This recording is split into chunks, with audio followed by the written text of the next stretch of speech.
Alright guys, the next step in our newspaper is our formatting. First thing I want you to do is hyperlink your websites. The way you do that is simply click after the website and hit the enter key and it will turn blue. And then you can hit backspace if you want to get rid of that extra space. Click here, enter, backspace. That's all you got to do. Okay, the next thing we're going to do is put a title at the top. So I want you to click in front of your first book title, hit enter a few times, and then you're going to type the title of your newspaper. I'm going to call mine Richmond's Reviews because these are reviews, and then select your font and format it however you would like.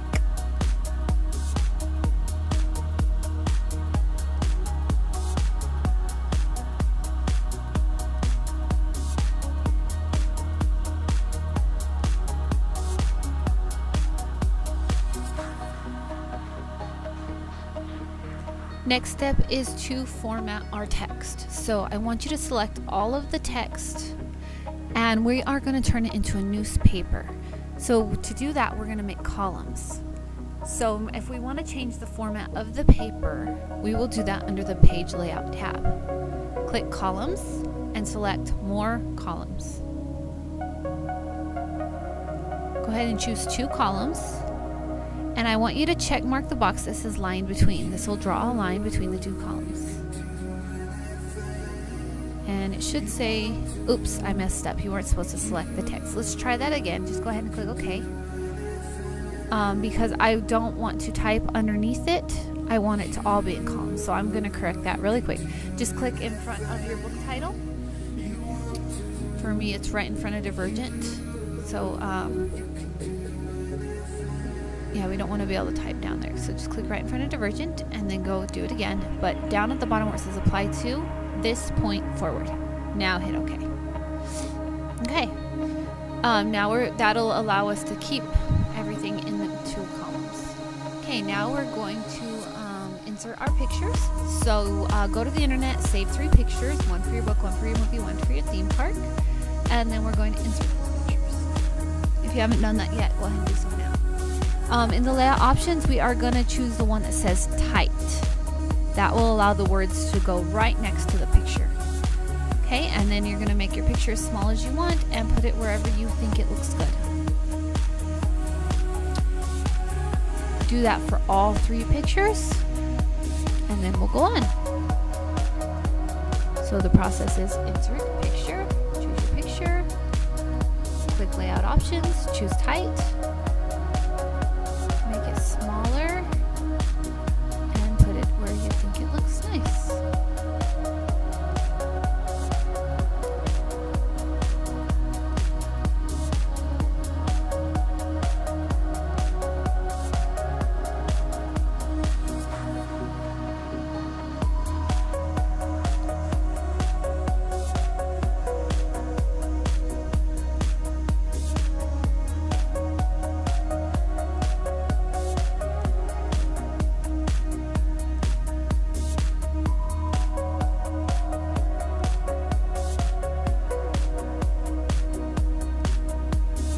Next, we need to format our font. Please select all of your font.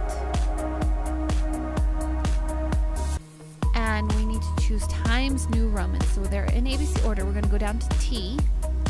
There it is, Times New Roman. Most language arts teachers want Times New Roman. Choose size 12. Then I want you to select your titles. You're going to make those size 14 and bold.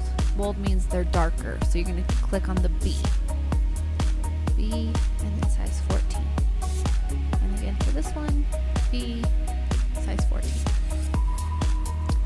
Okay, now we are going to change our paragraph settings. So go ahead and select all the text again. Right next to where it says paragraph, click on the little arrow. These are our paragraph settings. Where it says alignment, I want you to choose justified. That will stretch out the words to the end of the column. I can't quite remember line spacing. Hold on, let me go back and check your criteria, because remember, we always want to match the criteria. So I'm just going to check that really quick on the website. So right here's where you're gonna get graded, so you can see, yes, it needs single spacing and tabs at 0.2, 2 columns. Okay, so now we're gonna go back to our document, choose line spacing single spacing. Right here where it says after a point, let's change that to a 0. We don't want any space after the enter key. And then go to your tabs menu right here. Change this to from 0.5 to 0.2. Hit OK. There you go. That looks much better now, doesn't it? All right. The last step is to add a dropped cap. Please select the first letter of the first word in your newspaper. And I want you to go up to the Insert tab. Right down here, this is the dropped cap. Please change it to dropped and see how it got bigger down there, the letter. All right. Then the very last step is to add your name to the bottom. Please save it to your folder. Today, if you can't figure out how to save your folder, you can also email it to me. Just go into your email and there'll be an attach button. Click on it and you can send it to me that way as well. Or you can just save it to your folder and I will grade it tonight. Thanks guys, have a great night.